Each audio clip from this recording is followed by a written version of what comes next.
Hi Fox, how you doing?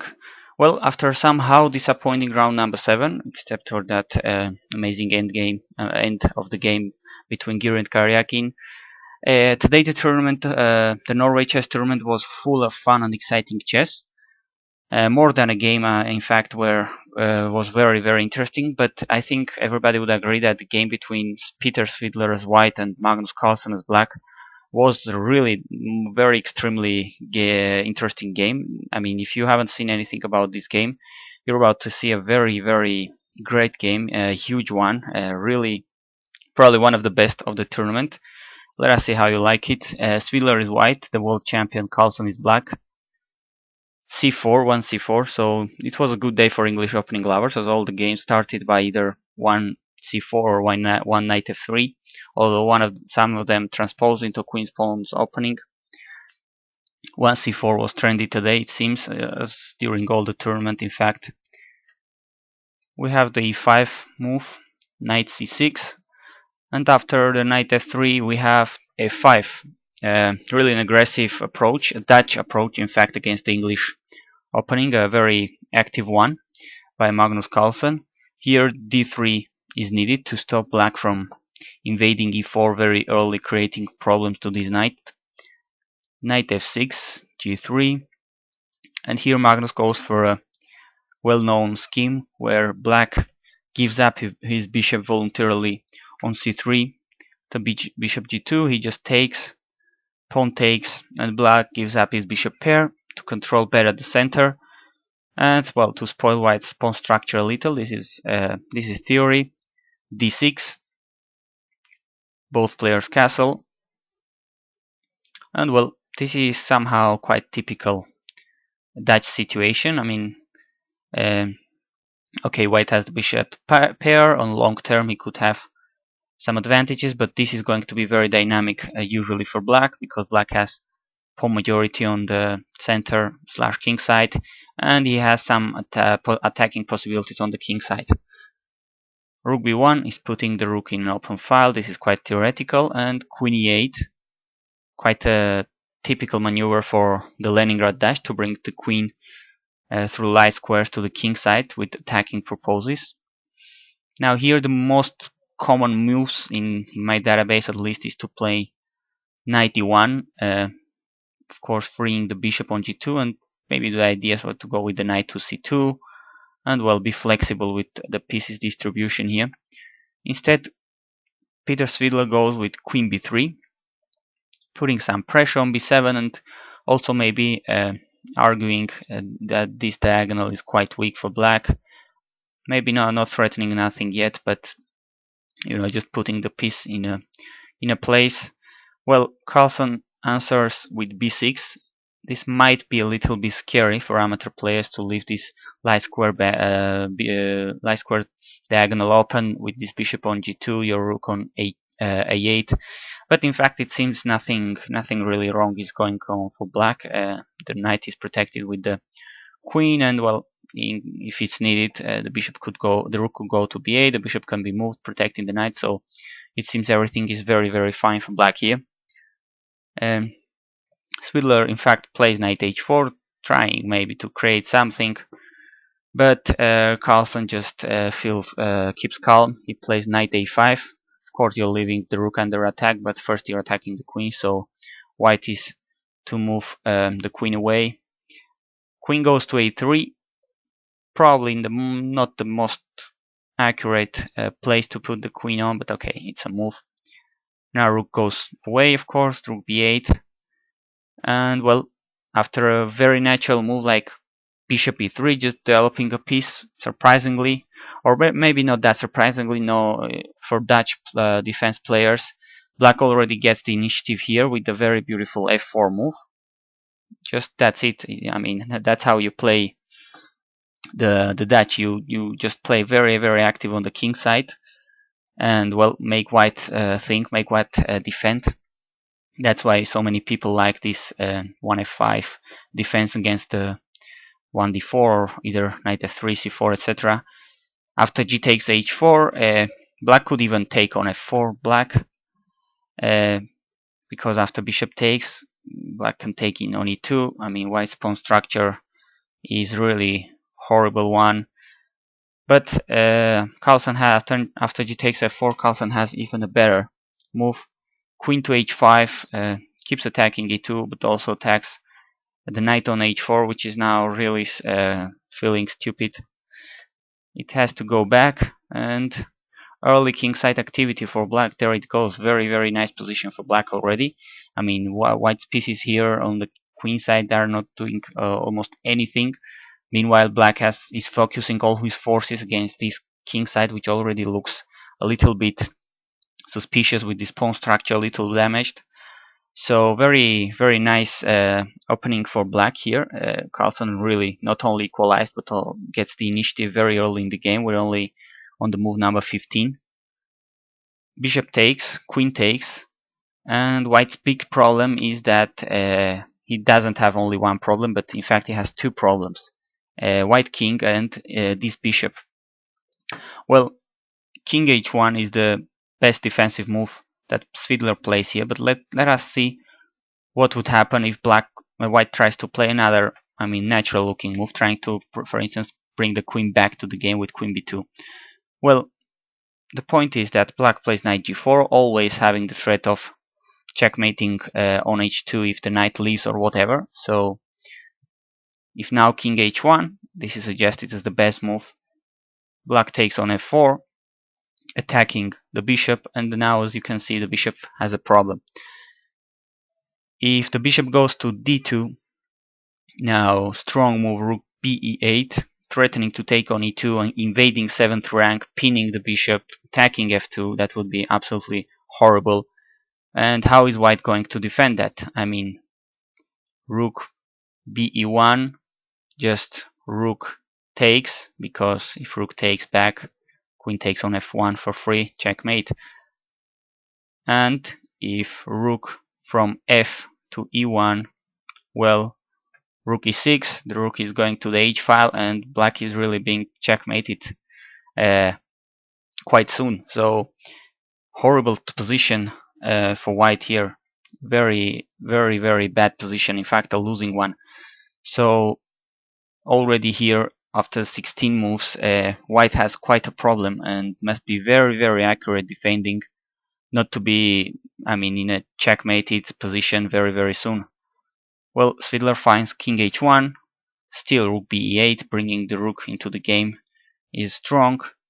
Queen hurries back to b2 to try to be a better piece. And now another bang move, e4, just getting in with that pawn. Absolutely crushing position for black here. Well, if d takes, knight takes, once again, white's pawn structure is a nightmare. The king is extremely weak, and this seems like a game amateur playing a master. White has no active plans. This is horrible for white. Well, instead, after e4, knight g5 is better because it attacks the queen, somehow threatens to take the pawn here. Queen h5, d takes e4, knight g4. Knight must go back to defend from the checkmate, and the other knight of black joins the party, taking on c4, already being very, very active. And really, once again, I mean, what a position to have. Don't forget, because we are talking about a 2700 plus GM like Peter Svidler, 7 times champion of Russia, I think, extremely strong player, and something must have gone very, very wrong to find himself with white pieces in this position after 21 moves. This is horrible, almost a resignable position for white. So queen b3, well, okay, pinning the knight, but black has the resource of taking on e4, defending the knight, and after rook g1, d5, protecting both pieces. This is what is white going to do, actually. I mean, I know it's easy to say this with the engine in front of you, but this really feels really, really bad. And letting this position against having this position against the world champion, who is known to have I mean, to be merciless in these kinds of position. In fact, in every position with an advantage, is really almost suicidal. Queen b5, and well, this is the only place that Carlsen lets the advantage slip a little, because he just takes with the rook on f8 on f4. Not really sure. I mean, I'm absolutely sure he saw the move c5, which seems to be uh, the strongest and in fact quite a simple one, because you're just denying white the possibility of attacking d5. White doesn't have any more active plans or something. Black is threatening, among other things, to take on e3 with winning material and invading white's camp even more. And really surprising, not that Carlsen didn't play this move. I mean, I think it's like kind of what Aronian did against Carlsen himself. Didn't play h5, and he wasn't able to explain why he didn't. So, well, maybe he just thought everything was winning here, or maybe he rushed a little. He took on f4 with the rook. He has some combination here. Bishop takes.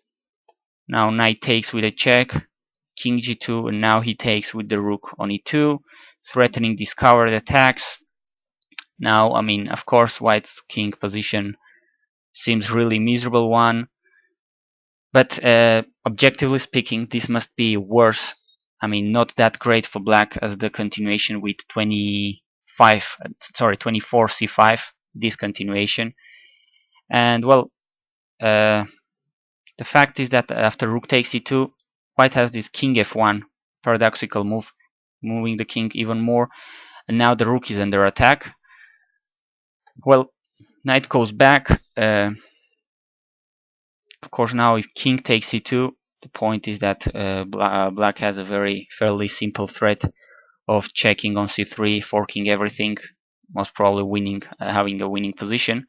But really, after knight e4, well, without probably deserving it, Peter Svidler has a saving move here. Rook takes g7 check, very great move. I bet I wouldn't see this in a million of years, but the GMs, this is what happens with these strong players. You have to kill them 20 times to win the game. Well, the point is that if black takes, now white's queen suddenly gets very active with some checks. And well, if black king goes back, more checks, and now white could exchange queens, take on e2, even though black checks, of course, on c3. King goes up, knight takes b1, bishop takes c7, and okay, black is up 2 pawns, but white king is much more active than the black one here, very near the center, and it is not very clear how big black's advantage is. In fact, this pawn seems quite vulnerable, so this would be quite an achievement for white to reach this position. From the opening white had, I mean, he was absolutely lost, dead, almost buried there, and now he reaches an almost equal endgame, or at least one with lots of possibilities to draw. So well, I can imagine Carlsen being quite disappointed here, having missed all this.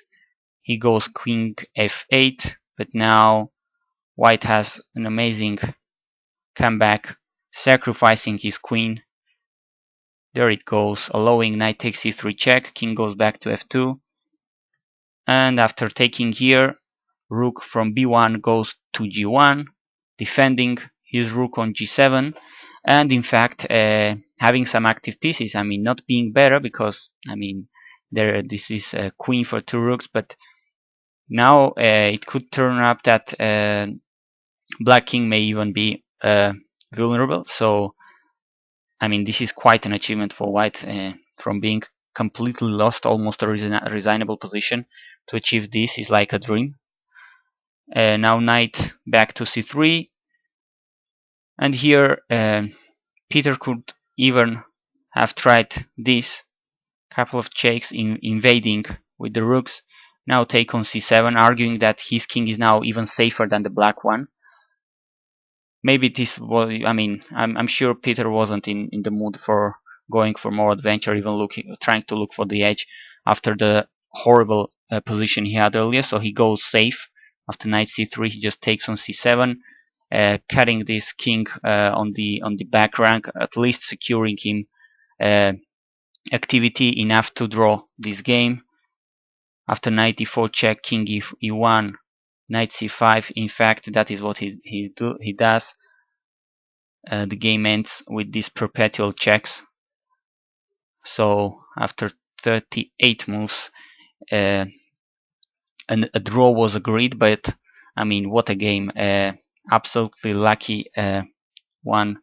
The white player here was very lucky to survive this position against the world champion. I mean, I'm just gonna put that position again after, I don't know, knight takes c4. This is or even further. This is absolutely horrible position for white. Really, I mean, I wasn't able to watch the press conference or something, or even not to hear the live streaming.